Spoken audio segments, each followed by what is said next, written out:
Hello everyone, welcome to my channel. आज हम बात करने वाले हैं वाइस प्रेसिडेंट ऑफ इंडिया के बारे में, जो कि आर्टिकल 63 से 73 में बताया गया है और पार्ट 5 में है इंडियन कॉन्स्टिट्यूशन के।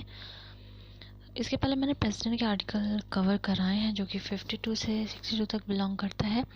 अगर आपने उसे नहीं देखा तो लिंक डिस्क्रिप्शन बॉक्स में, क्योंकि काफ़ी कुछ वाइस प्रेसिडेंट और प्रेसिडेंट का मिलता है। तो अगर आपने उसे नहीं देखा तो आप देख सकते हैं। तो चलिए स्टार्ट करते हैं। Before starting the video, if you are new to my channel, subscribe my channel and press the bell icon. सबसे पहले जानते हैं आर्टिकल 63 के बारे में, जो कि बताता है कि there shall be a vice president of India. यानी इंडिया में क्या होंगे, एक वाइस प्रेसिडेंट होंगे। तो इसके बारे में बताइए आर्टिकल 63 में। आर्टिकल 64 के बारे में बात करें तो जो वाइस प्रेसिडेंट होते हैं वो क्या होते हैं, अपर हाउस के एक्स ऑफिशियो चेयरमैन होते हैं, यानी कि राज्यसभा के क्या होते हैं, चेयरमैन होते हैं।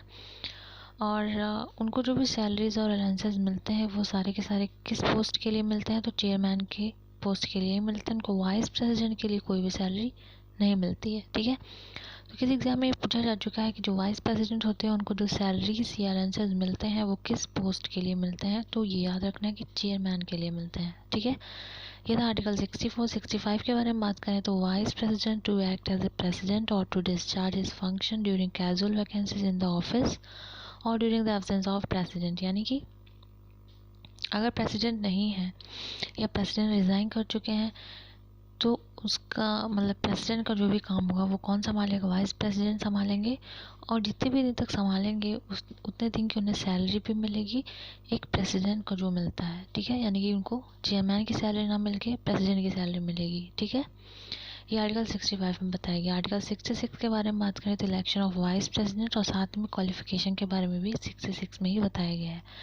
तो जो भी क्वालिफिकेशन प्रेसिडेंट की होती है कि 35 ईयर्स एज होना चाहिए, कोई भी ऑफिस ऑफ प्रॉफिट पे नहीं होना चाहिए और एलिजिबल होना चाहिए तो इलेक्ट इन लोकसभा। ये सारी चीज़ें जो भी प्रेसिडेंट के लिए होता है वो सारी चीज़ें वाइस प्रेसिडेंट के लिए भी होती हैं। और साथ में इलेक्शन की बात करें तो he will elect by member of Rajya Sabha and Lok Sabha. यानी कि इलेक्शन में भी थोड़ा सा डिफरेंस होता है प्रेसिडेंट और वाइस प्रेसिडेंट के। प्रेसिडेंट के इलेक्शन में क्या होता है कि सारे के सारे elected member of Lok Sabha and Rajya Sabha होते हैं और साथ में state legislature and state council भी होता है। लेकिन वाइस प्रेसिडेंट में ऐसा नहीं होता। वाइस प्रेसिडेंट में सिर्फ और सिर्फ members of Rajya Sabha and Lok Sabha होते हैं। ठीक है, और प्रेसिडेंट में क्या होता है कि वहाँ पे सिर्फ इलेक्टेड मेंबर्स को मैंने बोला, यानी कि जो नॉमिनेटेड मेंबर्स होते हैं वो नहीं पार्टिसिपेट कर सकते। ठीक है, लेकिन इसमें क्या होता है कि सिर्फ मेंबर्स यानी कि नॉमिनेटेड भी पार्टिसिपेट करते हैं। तो ये डिफरेंस समझिएगा। यहाँ पे मेंबर्स के बारे में बात की गई है, वहाँ पे इलेक्टेड मेंबर्स होते हैं। ठीक है, आर्टिकल 67 के बारे में बात करें तो term of office of vice president, यानी कि वाइस प्रेसिडेंट का हमें पता है कि 5 ईयर्स का टाइम पीरियड होता है, तो वो आर्टिकल 67 में बताया गया है। आर्टिकल 68 के बारे में बात करें तो time of holding election to fill vacancies in the office of vice president and the term of office of person elected to fill casual vacancy. जैसा कि आर्टिकल 62 में मैंने बताया था कि जब भी किसी भी प्रेसिडेंट का टाइम पीरियड ख़त्म होने वाला होता है तो 1 महीने पहले ही जो अगला इलेक्शन होता है उसकी प्रिपरेशन स्टार्ट कर दी जाती है। तो वही चीज़ यहाँ पे भी बताया गया है 68 में भी। यानी जो आर्टिकल 62 है और आर्टिकल 68 दोनों सेम है, वो प्रेसिडेंट के लिए और ये वाइस प्रेसिडेंट के लिए। 69 के बारे में बात करें तो he will take oath before the president, यानी वाइस प्रेसिडेंट को जो ओथ दिलाते हैं वो कौन दिलाते हैं, प्रेसिडेंट दिलाते हैं।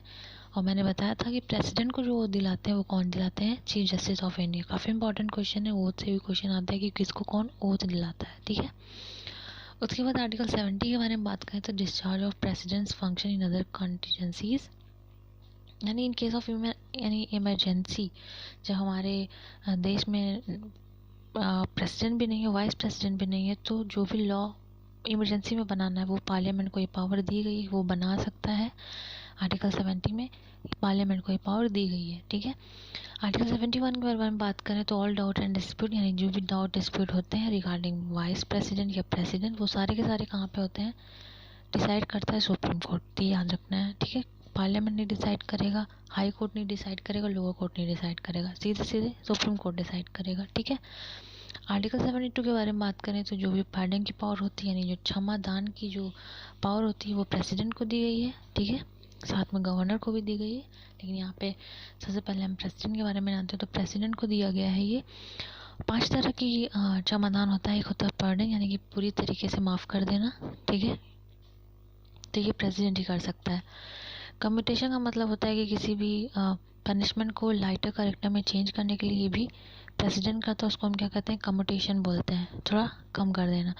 रिमिशन के बारे में बात करें तो president reduces the amount of this sentence without changing it's character. जैसे किसी भी पर्सन को अगर 20 साल की सज़ा मिली है तो प्रेसिडेंट चाहे तो उसे कम कर सकता है, 10 साल की कर सकता है, लेकिन उसका करेक्टर जो है चेंज नहीं होना चाहिए, ठीक है। तो इसको क्या बोलते हैं, हम रिमिशन बोलते हैं। ये जो वर्ड्स है ना ये काफ़ी इंपॉर्टेंट है।